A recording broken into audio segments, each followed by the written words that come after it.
Obrigado, boa tarde. Bom, eu vou fazer uma apresentação inicial sobre aqui a reunião ministerial do G20, de chanceleres, e depois eu me disponho a responder a perguntas, né? Nós iniciamos amanhã, né, dia 21, eu diria, a primeira reunião em nível ministerial do G20. O Brasil iniciou a presidência no dia 1º de dezembro do ano passado, e desde então já fizemos uma série de reuniões técnicas, né, em vários grupos. Na verdade, já foram feitas reuniões em 16 grupos de trabalho, 11 da trilha de Sherpas e 5 da trilha de finanças. Essa fase inicial, uma fase de reuniões por videoconferência, tá? E agora, em fevereiro, nós começamos as reuniões ministeriais. A primeira, justamente, a reunião de chanceleres aqui no Rio de Janeiro, 21 e 22, ou seja, já se inaugura um novo momento da presidência brasileira do G20. Na verdade, a maior concentração de reuniões ministeriais vai ser no início do segundo semestre. Mas há eu diria, uma tradição de agendar a reunião de chanceleres para o início, até porque é o momento para tratar de temas mais amplos da conjuntura internacional e, como veremos também, um tema muito prioritário da presidência brasileira. Tá? Bom, quem são os convidados para essa reunião?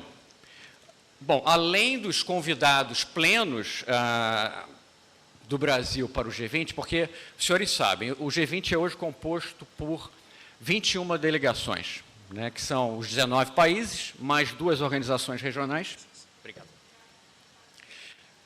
União Europeia e União Africana, e o Brasil convidou 8 países e mais 11 organizações internacionais como convidados plenos do G20. Isso quer dizer que esses países e organizações internacionais participam de todos os eventos do G20 ao longo da presidência brasileira. Além disso, foram convidados também 3 países adicionais para a reunião de chanceleres, que são os países parceiros do Mercosul, né, que não fazem parte do G20, porque a Argentina é parte do G20, mas Uruguai, Paraguai e Bolívia não são parte, e foram convidados para a reunião. Também convidamos 2 organizações, especificamente para a reunião de chanceleres, a decisão do ministro Mauro Vieira, que foram a CPLP, que é a Comunidade de Países de Língua Portuguesa, e a Organização da Cooperação Amazônia, o TCA. Então, na verdade, teremos no total mais de 40 delegações presentes aqui na reunião. Temos um nível de confirmação de presença que é muito elevado, né, de 28 chanceleres, ou de 28 países, já foram confirmados mais de 20, né, uma presença muito elevada a presença muito elevada de chanceleres. Então, teremos, além das reuniões plenárias, isso que é importante também de uma reunião de chanceleres G20, há um conjunto de reuniões bilaterais que acontecem em paralelo às reuniões plenárias. Então, é muito importante também como ocasião para que os chanceleres possam tratar de temas também da esfera bilateral nesses encontros paralelos. Bom, sobre a organização da agenda da reunião ministerial, da reunião de chanceleres, tá? A reunião formal plenária começa amanhã, na parte da tarde. É uma sessão dedicada à avaliação da conjuntura internacional. Isso cabe aos chanceleres, né, naturalmente. Isso tem sido dito desde o início da presidência brasileira, ou seja, a discussão de temas geopolíticos, da conjuntura internacional, cabe aos ministros das relações exteriores e depois aos próprios líderes na reunião de cúpula. Então, a primeira sessão, como essa reunião ministerial será dividida em 2 sessões, tarde do dia 21 e manhã do dia 22, na tarde do dia 21, uma discussão sobre, eu diria, a conjuntura internacional, e no dia 22, aí sim, um tema, eu diria, absolutamente prioritário também para a presidência brasileira, que é o tema da reforma da governança global. Esse, como os senhores sabem, senhoras sabem, foi estabelecido como uma das prioridades maiores, né, da presidência brasileira durante o G20, só, né, recordando, Aliança Global contra a Fome e a Pobreza, uma prioridade, ou seja, toda a agenda social internacional. Segundo, a questão da mobilização contra a mudança do clima, ou seja, como obter recursos para transições energéticas e combate à mudança do clima. E o terceiro é a reforma da governança global. Como tem dito o presidente Lula, nós temos, na verdade, estamos vivendo um mundo sem governança, né? E a proliferação de conflitos é algo que preocupa de uma forma muito aguda, até porque, como estudos têm demonstrado, há um estudo, por exemplo, do Instituto Internacional de Estudos Estratégicos, um think tank, uma organização acadêmica de Londres. Ano passado, ou seja, 2023, nós tivemos um recorde de conflitos na arena internacional. 183 conflitos, algo sem precedentes nas últimas décadas, ou seja, um nível, eu diria, de ocorrência de guerras e conflitos entre Estados, dentro de Estados, eventualmente com participação de atores externos, um número sem precedentes nas últimas 3 décadas, ou seja, retornamos praticamente a um nível de conflitos do período da Guerra Fria. Então, isso mostra que há um déficit de governança para enfrentar os desafios atuais. Desafios de vários tipos, não só desafios globais, como a questão da mudança do clima, mas o desafio básico de preservação da paz no sistema internacional. Então, esse tema, o tema da reforma da governança global, será o tema principal da sessão do dia 22 entre os chanceleres. E isso é uma primeira etapa na discussão da reforma da governança, porque o Brasil introduziu na sua presidência também uma inovação, que é fazer uma segunda reunião de chanceleres, que vai ser em setembro, tá? E que será em paralelo à abertura da Assembleia Geral da ONU. Qual é a ideia desse encontro? E nisso o ministro Mauro Vieira tem conversado com seus colegas dos vários países para marcar bem o objetivo brasileiro. Como uma das prioridades brasileiras é a reforma da governança, e como no centro da governança, como organização que deve manter a paz e prevenir os conflitos, está a ONU, então nada mais simbólico e forte em termos de mensagem do G20 do que fazer uma reunião dentro da ONU. Então essa é a ideia. Pela primeira vez o G20 vai organizar uma reunião dentro da ONU, que será a reunião em setembro, na sequência dessa reunião que começa amanhã. E também com uma outra novidade, pela primeira vez teremos todos os países membros da ONU convidados para uma reunião do G20. Então, é também a ideia do Brasil de que reforma da governança global implica maior representatividade, maior inclusão dos países. Então, essa é a ideia que nessa segunda reunião, esse primeiro debate que vai acontecer agora em fevereiro, presidido pelo ministro Mauro Vieira, já tenhamos em setembro uma discussão mais amadurecida no sentido de um grande empurrão para a reforma da governança global. Tá? Bom, posso entrar depois em detalhes sobre a agenda, mas basicamente é isso. Sessão da tarde de amanhã, temas da conjuntura internacional e, na manhã de quinta-feira, temas relacionados à reforma da governança global. Um outro tema, naturalmente, que o ministro Mauro Vieira defenderá nas reuniões e nas bilaterais com seus homólogos é o tema do lançamento da Aliança Global contra a Fome, que eu já disse aqui que é uma outra prioridade brasileira e que está sendo discutida em outros grupos do G20, mas que também será tocado como tema pelos chanceleres. Bom, isso é uma apresentação inicial e eu me coloco à disposição para as perguntas. Obrigado. Perguntas?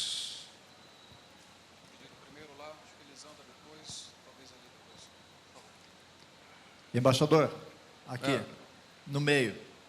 Boa tarde para o senhor, para os senhores, para todos os colegas, para todo o staff do Itamaraty, que está realizando esse grande evento. É Vladimir, da TV Brasil. Sobre a questão da reforma na governança, o senhor acredita que os fatos recentes, tanto a guerra da Rússia com a Ucrânia, quanto a guerra... Embaixador, aqui, no meio. Boa tarde para o senhor, para os senhores, para todos os colegas, para todo o staff do Itamaraty, que está realizando esse grande evento. É Vladimir, da TV Brasil.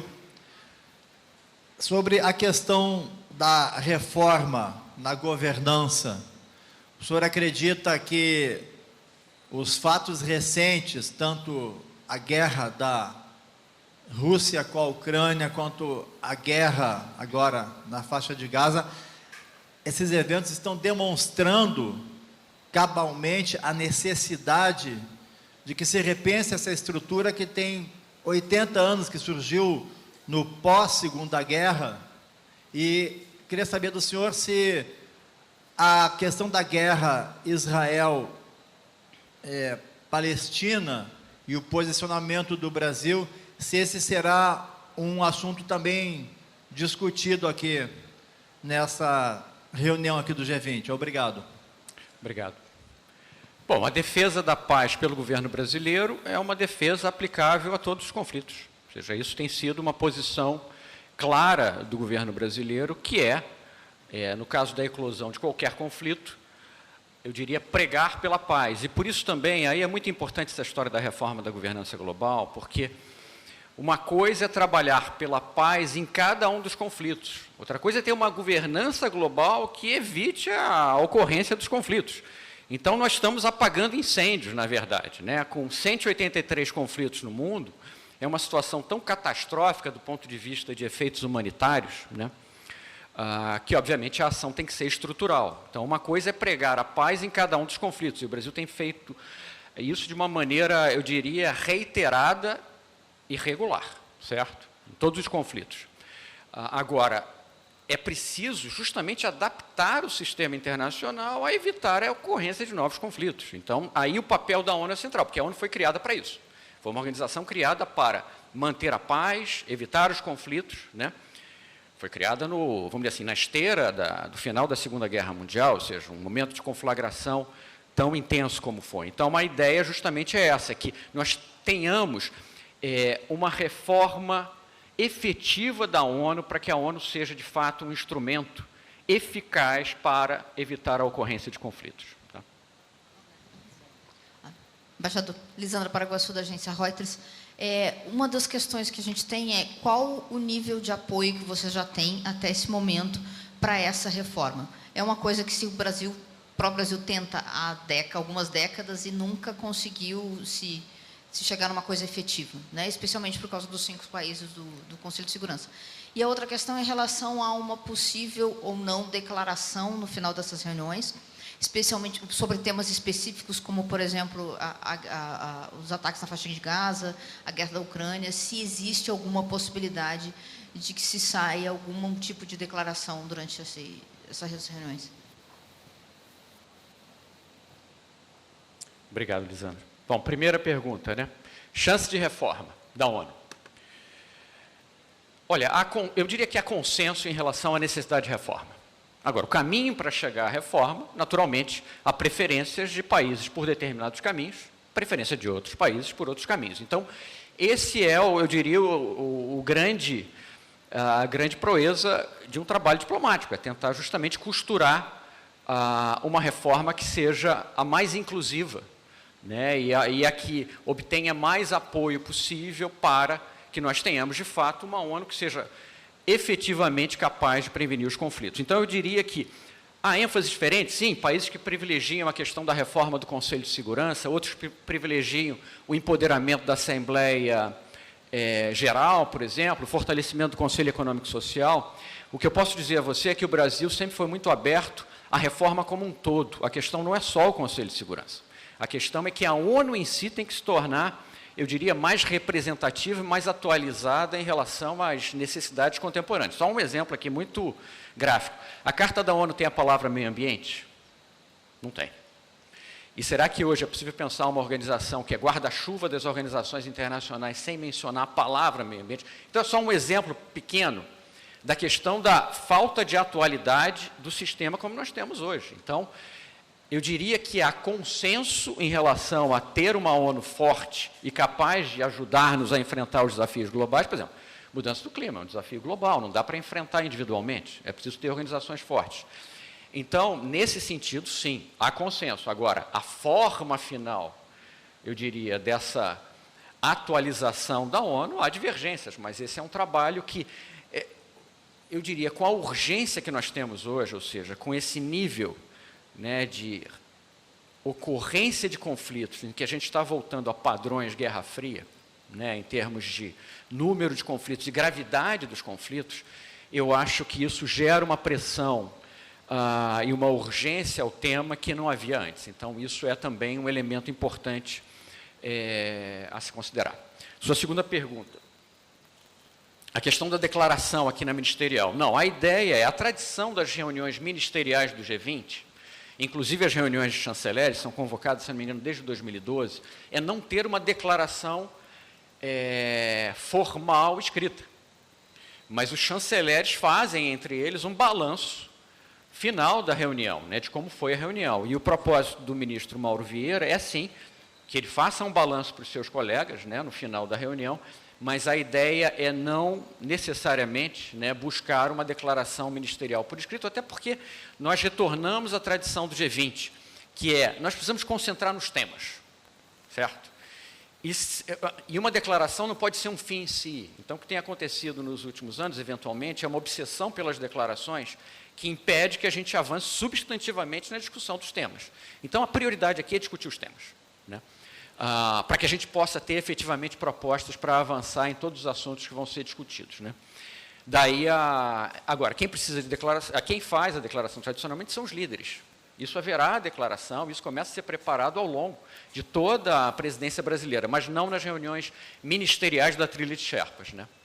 Boa tarde, embaixadora. Eu sou Ana D'Angelo, do portal Desinformante, que é uma plataforma para o debate da desinformação.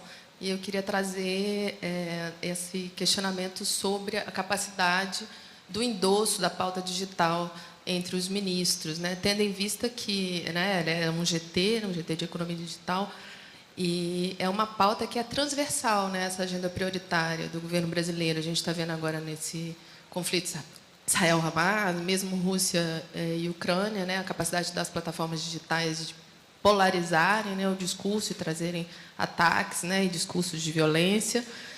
Também o negacionismo ambiental, né, que prejudicaria aí essa agenda ambiental pretendida pelo governo, e as plataformas ainda patinam muito, né, para combater essas soluções. Elas estão agora, inclusive, incentivando os ataques às soluções climáticas. Então, eu queria entender o que o senhor avalia da força e do consenso, né, entre os ministros do G20 em relação ao tópico específico da integridade da informação. E que países têm mais potencial de endossar essa agenda multilateral da integridade da informação? Obrigada. Tá, eu agradeço a pergunta, mas só um esclarecimento. Hoje é reunião de chanceleres. Toda a pauta digital é tratada no grupo de trabalho de economia digital, que, na verdade, conduz depois a uma reunião ministerial, que, no caso brasileiro, é coordenado pelo Ministério das Comunicações, com a atuação de diversos outros ministérios, MGI, Gestão e Inovação, a Casa Civil, o próprio Itamaraty, há uma série de outros ministérios que lidam com o tema economia digital, tá? Mas essa reunião não trata desse tema. Na verdade, a agenda é conjuntura internacional e reforma da governança global. Mas esse é um tema absolutamente fundamental também no G20. Isso já aconteceu a primeira reunião do Grupo de Trabalho de Economia Digital. Esse é um dos temas discutidos. Então, isso está na pauta do G20. Né? São temas atualíssimos e com efeitos nos mais diversos aspectos, né, da vida social. Então, isso é um assunto, mas não dessa reunião especificamente. Tá? Eu sou a Priscila Murphy, do Merger Market. Quais vão ser as oportunidades que a gente vai ter de realmente entrar em contato com os ministros? Só se eles derem coletiva, ou eles vão estar andando no ambiente, a gente pode tentar falar, como que vai ser isso? Tá. Bom, haverá uma apresentação à imprensa do ministro Mauro Vieira, que preside a reunião, ao final dos encontros. Então, vocês terão a oportunidade de ouvir o próprio ministro, né? Com relação a contatos, eu diria, com ministros específicos, isso cabe à solicitação às assessorias respectivas dos ministros. Então, isso, né, na verdade, é uma prerrogativa das diversas assessorias de imprensa dos ministros, e vocês podem contar com a ajuda também da nossa assessoria de imprensa e do SECOM também, da SECOM também. Tá bom? Obrigado. Mônica Teixeira, TV Globo, tudo bem? Tudo bem. Bom, o senhor falou aqui, né, da agenda estabelecida pelo Brasil na presidência do G20, né, essa agenda voltada para temas como o combate à pobreza, o desenvolvimento sustentável e também a questão da governança global. Mas eu pergunto, nesse contexto que nós vivemos hoje, das relações internacionais, onde o Brasil se tornou protagonista nesse momento. As declarações do presidente Lula em relação à guerra entre Israel e Hamas, o senhor acha que podem, de alguma forma, comprometer ou lançar alguma sombra sobre essa agenda estabelecida pelo Brasil para o G20? Não. Na verdade, esse chamado à paz que o presidente tem feito desde o início, né, é absolutamente crucial, né? E eu acho que a boa notícia que nós temos hoje é que deverá ser votado, esperamos que seja votado, um projeto de resolução no Conselho de Segurança da ONU, que é o órgão encarregado de lidar com temas de paz e segurança, no sentido de um pedido de cessar-fogo na questão de Gaza. Então, isso que, aliás, é uma proposta que o Brasil já fez há meses atrás, apresentou um projeto de resolução no Conselho de Segurança sobre isso, né, é algo absolutamente prioritário para o governo brasileiro. Então, eu diria que o tema hoje, né, se concentra na questão da votação pelo Conselho de Segurança da ONU de uma possível proposta de resolução sobre o tema. Um pedido, como o Brasil tem feito e reiterado, de cessar-fogo. Muito obrigado, embaixador. Uma só. Já foi vetada?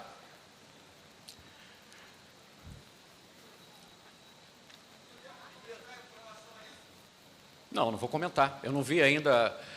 Imagino que tenha sido exercido um veto, né? Mas isso tem sido eu diria, uma posição clara da maioria dos países, inclusive do Brasil, a necessidade de um cessar-fogo no tema. Muito obrigado.